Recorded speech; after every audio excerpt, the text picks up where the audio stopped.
गरिबाचं पोट भरणारा आणि श्रीमंताचे चोचले पुरवणारा असाच आपण महाराष्ट्राचा लाडका पदार्थ बघणार आहोत. व्हिडिओला लाईक करा, शेअर करा आणि चॅनलला नक्की सबस्क्राईब करा. त्यासाठी मी इथे अर्धा किलो बटाटे उकडून सोडून घेतले आहेत.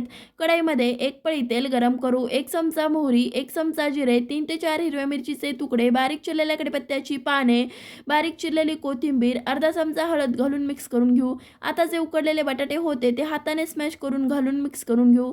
चवीनुसार मीठ घालून हलवून घेऊ. अर्ध्या लिंबाचा रस, कोथिंबीर घालून मिक्स करून तयार झाली आपली भाजी.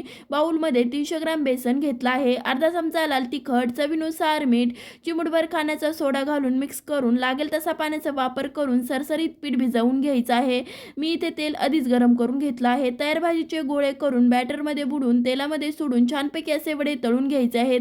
तळल्यावरती काढून घेऊ. महाराष्ट्राचा लाडका पदार्थ तो म्हणजे वडापाव तयार. धन्यवाद.